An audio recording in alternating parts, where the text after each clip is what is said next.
The next generation of missionary presentations and ministry. Those trip. It was an agricultural venture, but everywhere you go, you represent the Lord. As an ambassador, so blessings on you, John, that you share. And let us see some of the photos of your trip.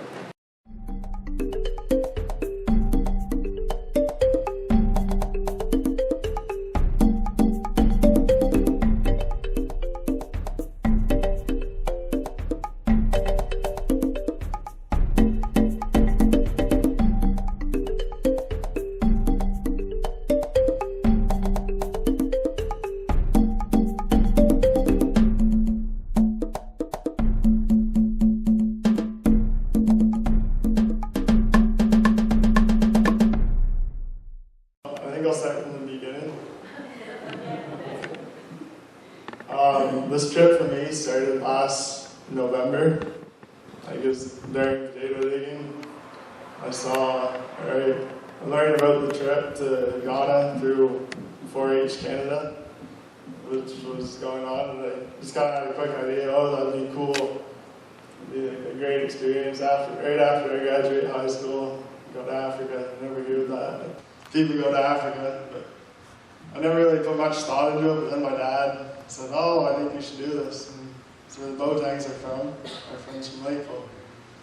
So I put more thought into it. I started looking at the website and had a page of information about it. And so this was the pilot program of 4-H Canada's Going Global Service Learning, which is new to them, and so it was a learning experience for both the participants and 4-H Canada itself. So it was interesting. It was learn as you go. But I was chosen to be one out of the 10 from across Canada to go on this trip, and accompanied by 2 employees of 4-H Canada, so a program director and like a manager, and they both work in a national office in Ottawa. So I was really happy to be picked. I did and filled out an application and did a phone interview. So then we did building our way up to the trip. We did phone conference calls each month for about an hour every night, each night. And so I guess we'll go with this slide here. This is the who, kind of the who. So this is the Canadian group is on the left, and there's only the participants in that, but there's 10 of us, and each. No, there's one from Nova Scotia. I'm from the only one from New Brunswick, 2 from Ontario, 2 from Alberta, and 3 from BC. So then on the right, that would be my host sibling, who's in the orange shirt, and his father is on my left in the picture. And so we were each matched, the 10 Canadians were each matched with a host sibling, so we called them. And so I stayed with this is Francis Ba and his father John Ba. And so I stayed with them. And I guess the program is now, they're focusing on an exchange to occur. And we didn't tell the Ghanaians, but we were looking for the ones with the most interest in the program. So mine was one of them, so they picked 4, and they hope to bring back next summer, because 4-H, just off topic, 4-H Canada is are hosting the World Summit, 4-H Summit next year. And so they invite all the countries that have 4-H, and so they're hoping to kind of revolve it around that. But so, yeah, those are my host siblings, and this started in, or I guess it actually took place I left here July 5th, and it was 3 weeks, so I got home on the July 26th, and I thought it was plenty long.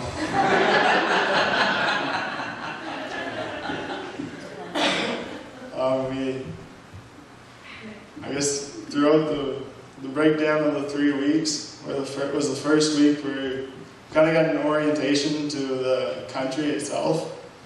So we experienced some of the culture through, we learned to dance, cultural dancing.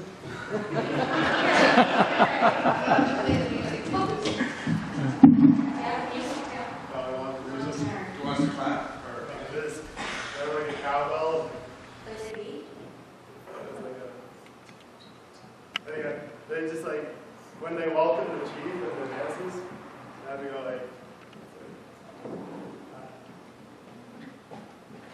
that like drops in the cowbell, but it's like that. They work themselves up and just do that one. That's pretty much all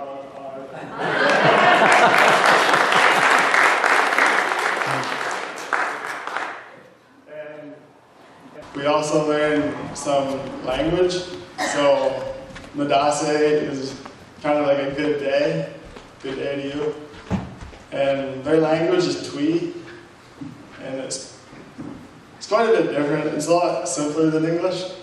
I think could be like one word, and I could have like 5 different meanings depending on how you use it. So they talk. It's different, but then their alphabet's a lot different too. They have less letters than ours, and 2 new letters. So it was interesting to learn. We had a good teacher, and he was really patient with us. But all I learned was Madase.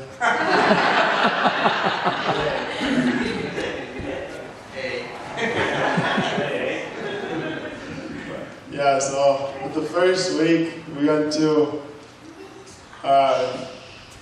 we kind of learned about their agricultural system as well. And the cocoa is their highest export, which they are not the biggest export. That is Togo, the country just beside them. But they have the best quality cocoa in the world. And this is because of how they ferment the cocoa, which I never knew cocoa needed fermented. But it's just that they do it differently. And so they're quite proud of that. And they showed us around the government research farm, which go to the next picture. Okay, go to the next one. Maybe we'll go back. Maybe, oh, okay. Was that the yellow? No, I think I forgot. But we explored their cocoa plantation or what they showed us. They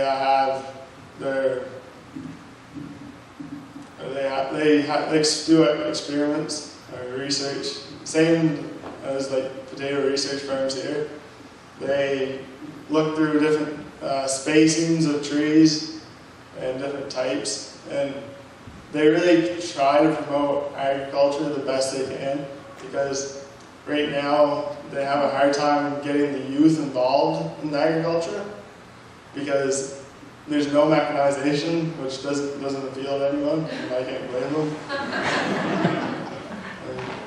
So they give away the seedlings for cocoa trees, and like just to try to push people to start farming. But it was something. And another thing we did in the first week was we visited a school in Corm, which is the name of the town. And it was a very rural town. And they had it was like a traditional ceremony. And the chiefs were all there, of the tribes, and then there's a person from the school board there, because the school was putting on the ceremony, trying to get money or get funding for teachers from the government.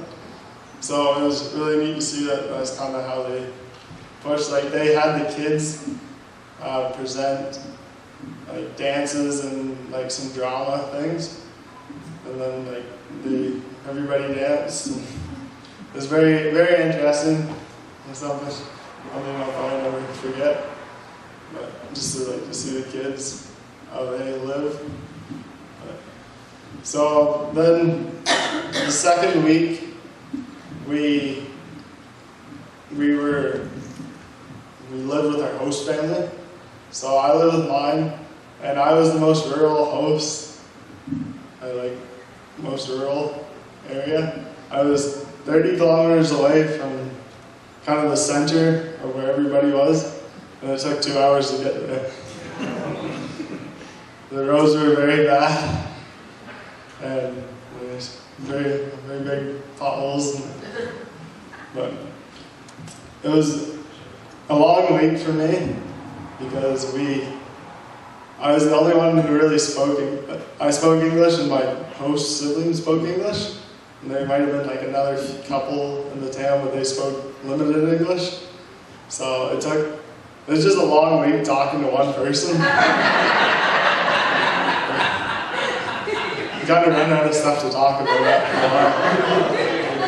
You feel like you're asking the same question.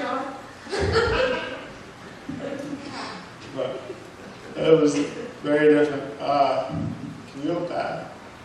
Use the arrows. Like the side arrows. Alright, right here. Alright, so on the right is the 4-H group in the town. And if you look close, actually you can't really see it, but they're all holding like cutlasses, so like machetes in their hands. And it's just regular for them. I thought it was really strange because the first day we went to my host siblings' cocoa plantation, and they gave me a knife there, and we walked through a schoolyard, and then there's kids out cutting down weeds with them from the school. So it just seemed really foreign to me, but they love them. So they use these cutlasses to do all their farming, from planting to harvesting. They weed everything with them, and then they'll till up the dirt a little bit, and then they'll plant their seed, and then weed throughout the summer, and then harvest in the fall. So it's a lot different. There's no mechanization, except for one farm that we went to on the third week. But just to kind of finish the second week, I think I'll talk a little bit about the religion in the country. So the country is mainly Christian, but they have many denominations, which it surprised me, but like everybody lived in unison with each other, because there's a lot of Muslims as well, but even then there's Mormons there too, which is really surprising. And then they had like a Christian mixed with their traditional beliefs as well. And I guess one of our chaperone, her host's brother was the leader of the church, or it was traditional, and I guess she said they went out in the woods, and it was quite a bit different experience. So I went to the Church of Christ, so that's what religion or denomination my host family were. And it was a 3-hour-long service on some hard, on some really hard benches.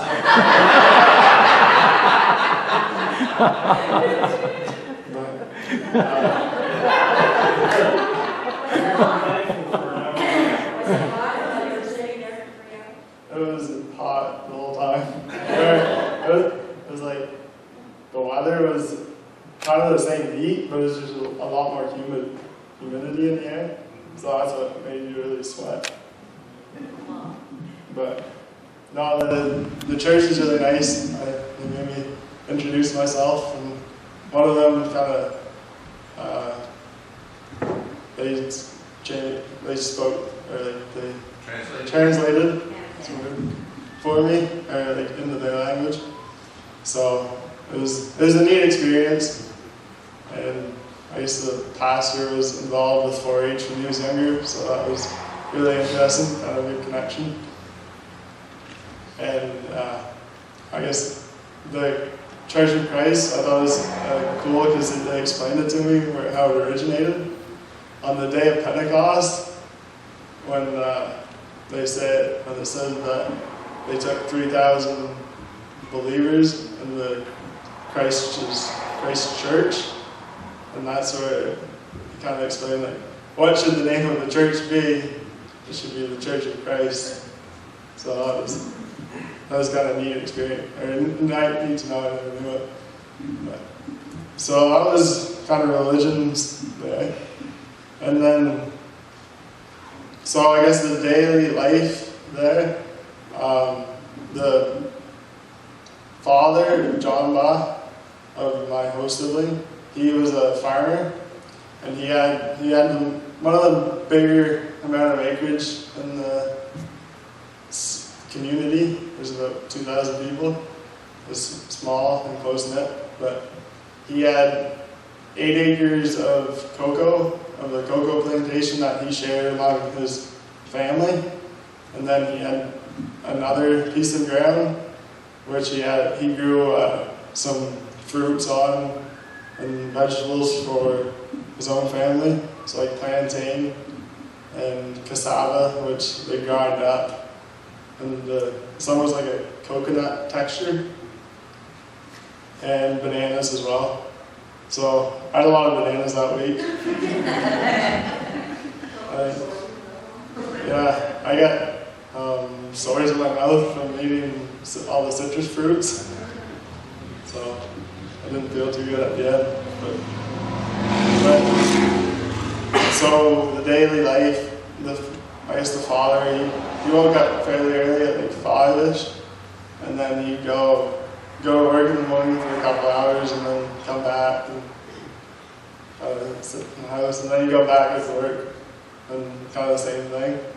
But the mother, she kind of cooked and cleaned and kept the family up, and then I guess traditional gender roles in a way. And then she also sold ice water to school children, which was very foreign to me.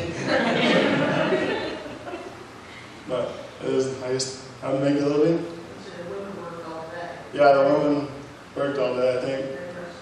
The day I left, the household consisted of 2 brothers of my host sibling and 2 of their cousins lived with them. And they're both female. And so I woke up at 5 and they were both out doing house chores. And then they had school afterwards and they came back and did more house chores in the evening. But it was a lot different. The school system there kind of a bit angered me because they told the kids what to do, what to be.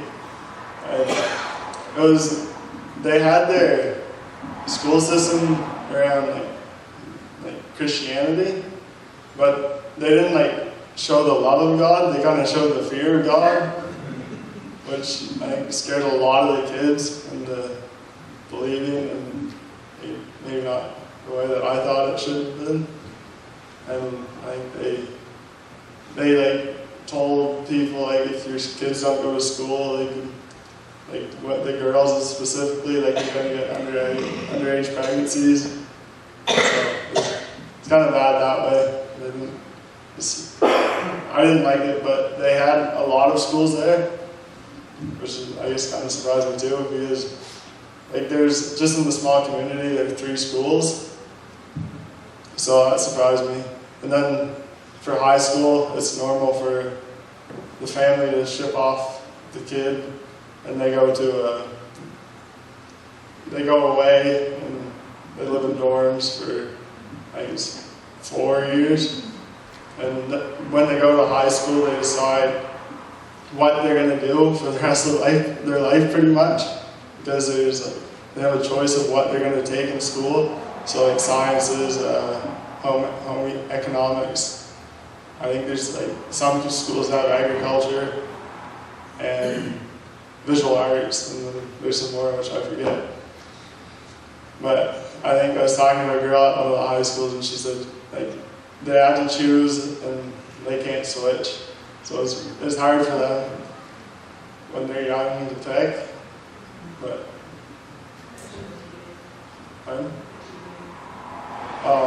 so in my home that I stayed in, it's a lot different than what I'm used to here.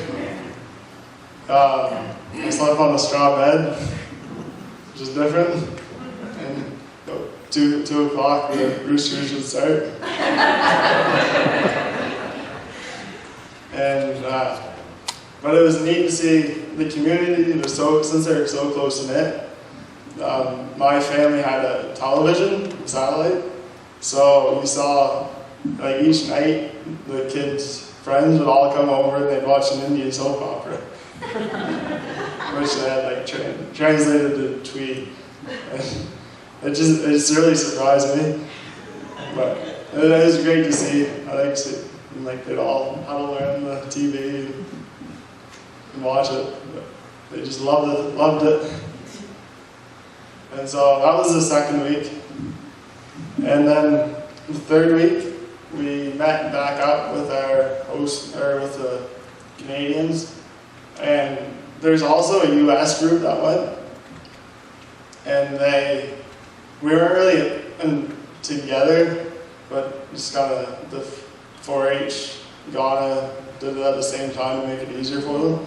So the third week we did some tourism, and the US went with us. And so we traveled to Cape Coast. Sarah, can you go back? Another. Oh, okay. Yep. This is Cape Coast. Next one. Okay. So this is where we went. And this is probably my favorite place that we went to. I guess in the morning, we only spent a full day there, but the morning after we got there, we went to a castle, and it was what the British and the Dutch fought for it for years, and then the British kind of got it and kept it in the end. And so when they got it, it was the start of like slavery more. And so the British used the castle to export the slaves through it. So like the traders would bring them and they'd keep them in dungeons. And like it was really dark, and it's kind of like hard to take it all in. But because there's 4 cells, which would be, the cell would be about half of this room. And I think there'd be 300 men in it. And then like the whole place could, like the 4 dungeons could hold 1,200. And then they took them out, they would ship them on a boat. Or they had like tunnels made so they could take them on the boat. And then they'd get new ones in. But it was really dark, but it was also beautiful. And so I guess the picture of the cannons was on the castle and overlooking the beach. So I guess after that we went to do a canopy walk. So that's a picture on the left. And so that was pretty cool. We went out in the woods, and they had the suspension bridges. So you walked above the trees. I kind of wish you would have saw some wildlife, but we didn't. But it was pretty fun. You saw different types of trees, and their trees are huge, and they branch out more at the top, and they don't branch out along the trunk as much, just more at the top. And so that was fun going and seeing that. And then on the way back, we stopped at the beach. It was really fun. It was only like half an hour, but the waves were really big. And it was it's fun to get into. I think the Ghanaians, they don't swim, so a lot of them are really scared.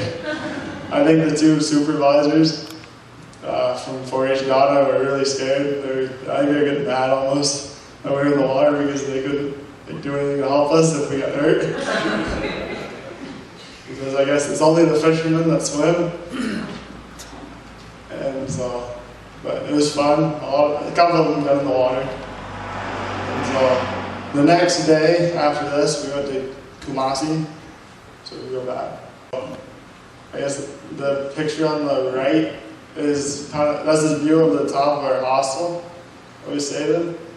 And that's just kind of the city. I think that was my favorite city, but I just like Cape Coast, but Kumasi is a beautiful city.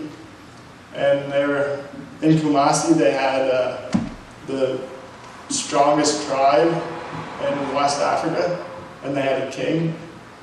And so the picture on the left was the old palace that they renovated into a museum. And so we learned about that. And when we were there, I met Boateng's brother. And I guess they were part of this tribe, but I guess I met his brother and it was nice seeing him. I met him before at weddings, but it was just nice to see him there. Just kind of brought a sense of home there in a faraway place. But then I guess from there we went back to our host siblings for a night because we ran out of money. The 4-H Ghana ran out of money. We thought we sent them lots, but they ran out of money, so we went back and then we came back for our closing ceremony on the last night of the 24th. And we did the dances that they taught us. We did some of them.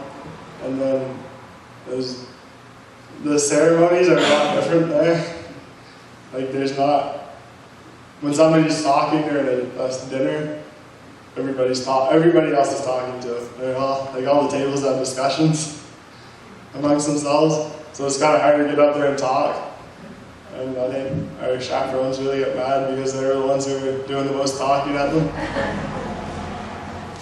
But then we did some dancing and ate, and I guess eating was something else. It was a lot different from here. Variety was very limited.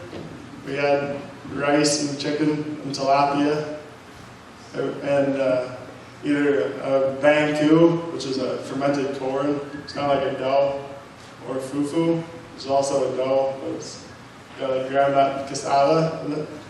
And it wasn't delicious, but it's just kind of like what you needed to get through the day. So I get tired of the food, but I get through it. It was good enough. Everybody tried to accommodate you the best they could, so that was kind of the best you could ask for. And so I guess that's another thing that I love about the country was how welcoming everybody was. Just walking down the street in my host siblings' hometown, and like somebody come up and shake your hand, you wouldn't know, they wouldn't speak English. Just welcome.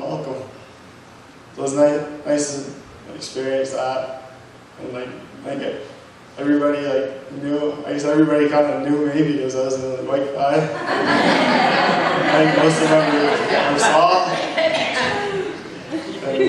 And when we walked by the school, they always say, "Oh, Bruni," which is white man. So it took some getting used to, but I was alright with it. Yeah, I was waving all the kids. It didn't bother me then. But no, I was really fortunate to go on this trip. And I guess thank you for the church for the support they gave me. And I guess I was wondering if anybody has questions for me? Anything?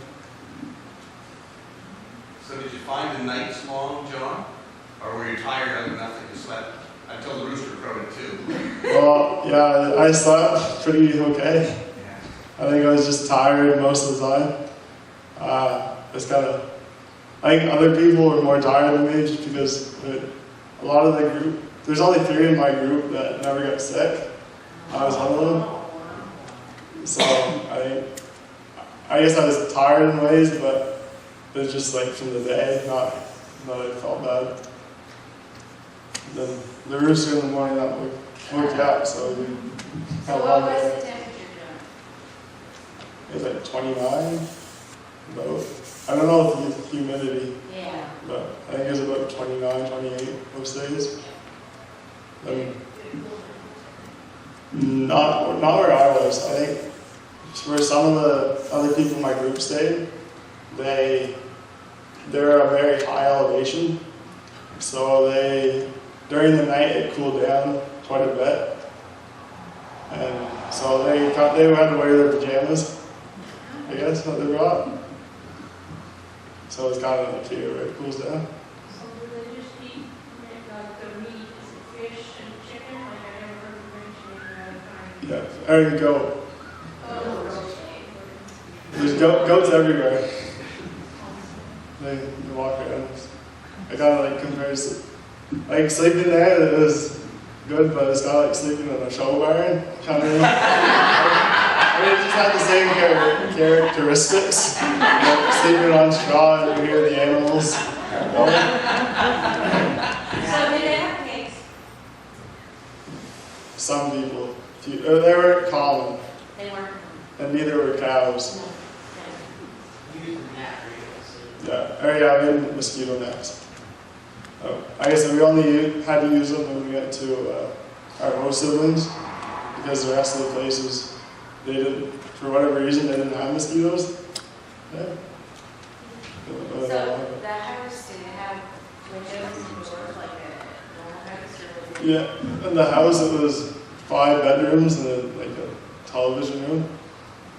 And then, like, they did everything else outside, but yeah, the bedrooms had like doors and they had like a screen and then they had like a wooden Okay. shutter.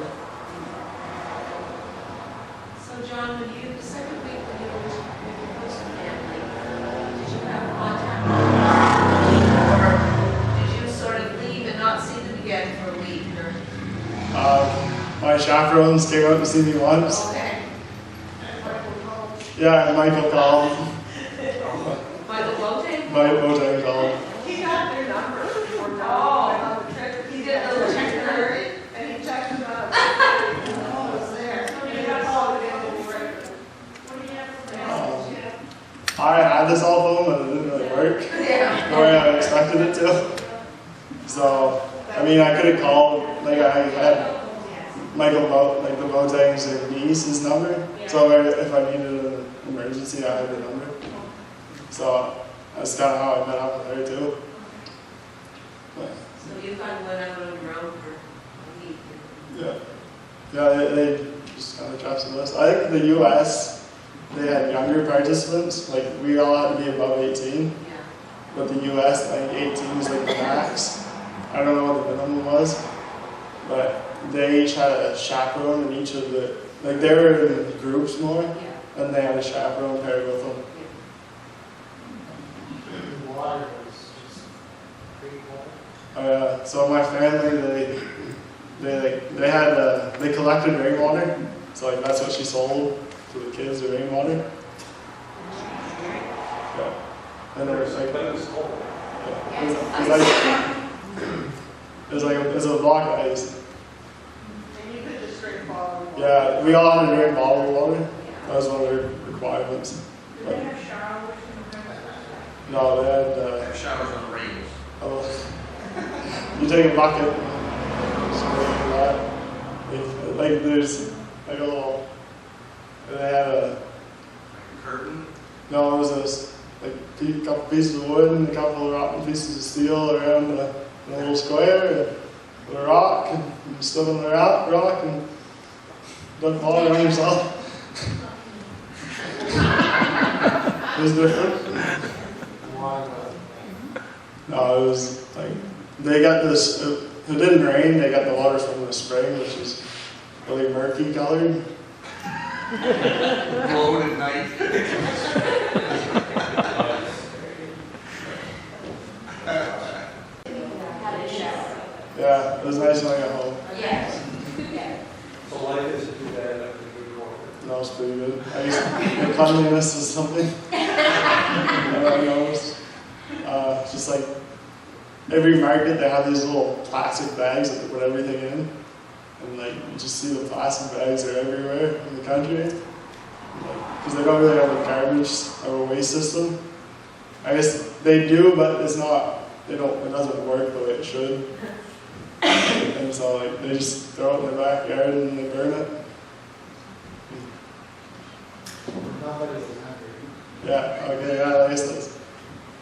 I expected like some hunger, but I got there and like everybody had enough. I guess I kind of realized what poverty is in a way, because there'd be families that stayed in 5 people might stay in 1 bedroom, and just like a 1 bedroom, and that was it. But they had enough.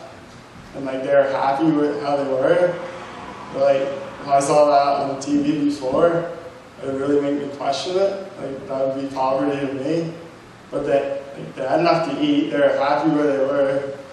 Like the kids went to school. And it's not. I don't consider it poverty now. From what I did before. They grow vegetables over there. Yeah. They grow like carrots, they have really fertile soil, but they just don't take advantage of it. Because they have sweet potatoes and yam they grow in their cocoa plantations because it gives shade to the trees when they're younger, and the trees are younger. So like the yams are that long, that wide. And I really liked it because it tasted like potatoes. So it made me feel like home. Like sweet potato. Not just regular. Really? Yeah. They grew sweet potatoes there as well. So yams and sweet potatoes. Yeah. Yeah. What does the cocoa plant look like? A cocoa plant, it's a pod. Like the tree, it's a tree. So no, I forgot to put a picture on it.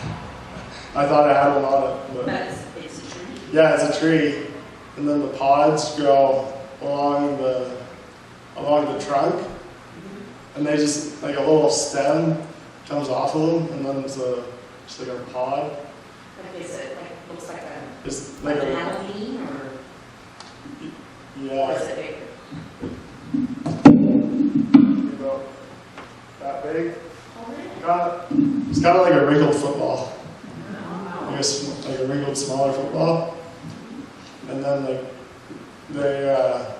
the beans are like covered in this white goo stuff. Like you can suck on the goo. And like you can eat that. And Did you like that? it was okay. It's a different taste. Yeah. I don't know how you describe it. But like, the first time I ate the whole seed because I thought we were supposed to.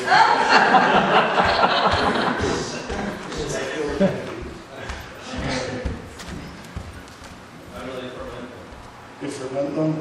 They dry them. They're like essentially because they're all wet Yeah. from the goo and stuff in the pod. So I think they have to leave them outside for a week in the sun, and then like they'll have a shade, and then the beds they put them on. So they have to spread them so they're just like one They pit. don't touch it.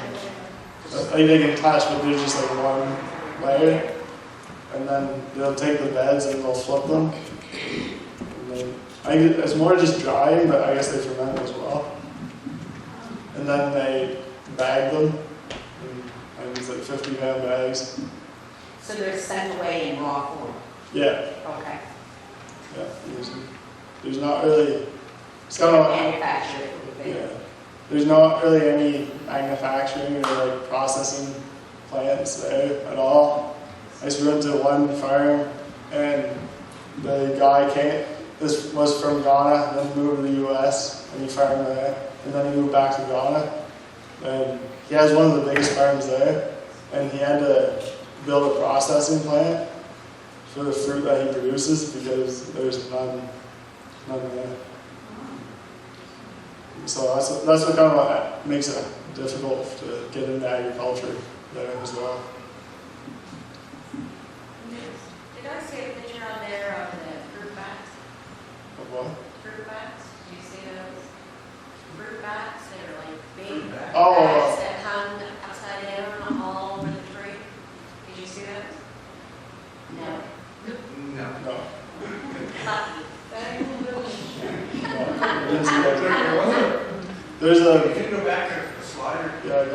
can you go back? There's a vegetable. Yeah, okay, on the left, what are those? Oh, it's corn. That's how they plant the Oh, corn. that's corn. Yeah. So That's it's what I was just looking at, because that's what I thought. yeah, since it's all manual, they try to make it in rows, but then they're letting it dry there, and like it's all sweet corn, Okay. and then they'll grind it up and they'll sell it, or they'll make more thank you out of it. So corn is a staple there. It's a major. Yeah, it's that's pretty much all they eat that. Like Banku is made out of it. They'll have like 2 logs. It's a dough. And that look of. No, they don't. They put it in a bag, like a plastic bag. Then they just serve it to you. Just take it out of the bag and it's cooked. I don't know if it's cooked or if it's just heated up. So John, which one are you in that?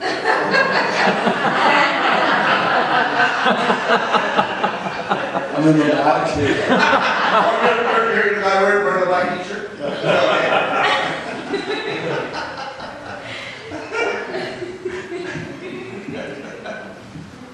Everybody wanted to take the picture with you, right? Yeah. Because you were like I think the little white guy. Yeah, I think a lot of people like kind of expected you to bring things for them, like the kids, Yeah. which is kind of weird because like, that's not really what we went there for. And so it's kind of like, no, we didn't really bring Sorry. stuff. You need to take some. Yeah, we took like gifts for the host, but like I gave a soccer ball to the 4-H club. But that was from the 4-H Canada. You did, you took, Yes. down and hands and Yeah. Maple syrup.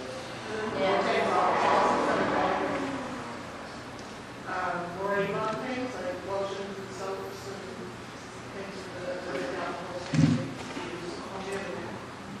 And if you lock out the medicine that you would take, you might not do those things as well. And gravel, up in the normal, I don't know. yeah. After baseball can be really. No, I didn't use it.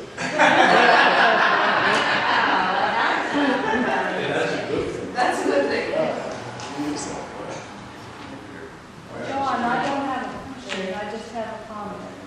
Really proud of you. Yes.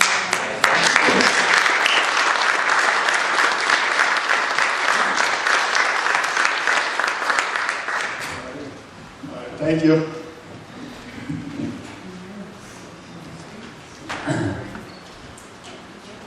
John, would you go back for another time? I think when I'm older, you go back and see like if anything's changed.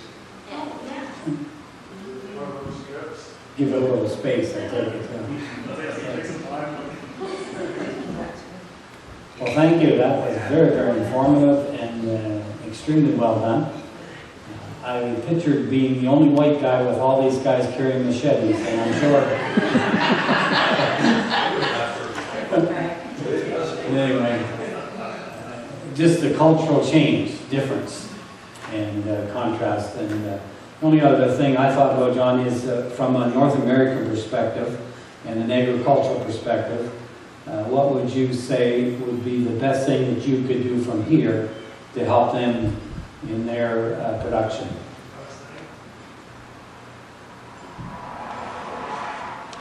Almost like knowledge. I think where they try to get some papers out in magazines of how to plant. It's just kind of basic farming. Mm-hmm. When they get off farmers a lot. And then also they do radio stations they do. So I think it's like general knowledge of farming. Yeah.